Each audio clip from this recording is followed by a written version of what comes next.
Arrêtons-nous plus longuement sur ce livre de Néhémie et considérons comme premier sujet les choses telles qu'elles étaient lorsque Néhémie arriva à Jérusalem. Nous suivrons ensuite Néhémie lui-même, l'instrument de la restauration, et nous considérerons enfin le chemin de cette restauration. Je pense cependant que nous pourrons examiner ces choses que telles qu'elles étaient et nous sont présentées. Je suis persuadé que chaque aspect sera en lui-même un jugement pour nos cœurs et pour notre temps. J'aimerais dire ici, entre parenthèses, que je n'ai aucunement l'intention d'accumuler simplement des vérités ou des faits bibliques en un message qui ne serait qu'une méditation de plus.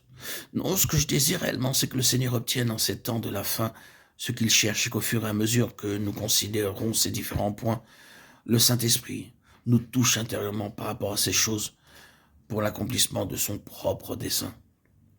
Si nous revenions maintenant à ce livre de Néhémie et que nous le lisions soigneusement en notant les choses qui représentent les conditions au temps de Néhémie, nous verrons qu'il nous est présenté un état de choses déplorables. Premièrement, le vrai témoignage de la maison de Dieu a été détruit. Les choses auxquelles avait résisté Esdras s'étaient répétées et renouvelées. Ce magnifique mouvement raconté dans le récit d'Esdras, ce rétablissement de la vérité en ce qui concerne la maison de Dieu, cette mise de côté de tout ce qui était contraire à ce témoignage et à cette maison, tout cela s'est effondré et le mal est réapparu. De nouveau, le témoignage est dans un état de faiblesse et d'inefficacité. Si nous lisons le livre de Néhémie avec celui d'Esdras en arrière-plan, gardant vivant dans notre esprit tout ce qui est lié à Esdras, nous serons étonnés et frappés de voir qu'au jour de Néhémie, tout semble ignoré et ne vient à la lumière que lorsque Néhémie apparaît sur la scène pour établir ce qui est selon la pensée de Dieu. Il en est toujours ainsi. Nous ne reconnaissons jamais ce qui est du malin et qui est contraire à la volonté de Dieu avant de nous déclarer de tout notre cœur pour Dieu. C'est alors que nous découvrons des choses dont nous n'avions pas soupçonné l'existence auparavant. Ces choses sont latentes, elles sont cachées et se poursuivent tranquillement, arrêtant et étouffant la vie des enfants de Dieu, tout en détruisant le témoignage du Seigneur. Elles ne manifestent leur vie et leur activité que lorsque quelque chose de positif pour Dieu se lève au milieu d'elles.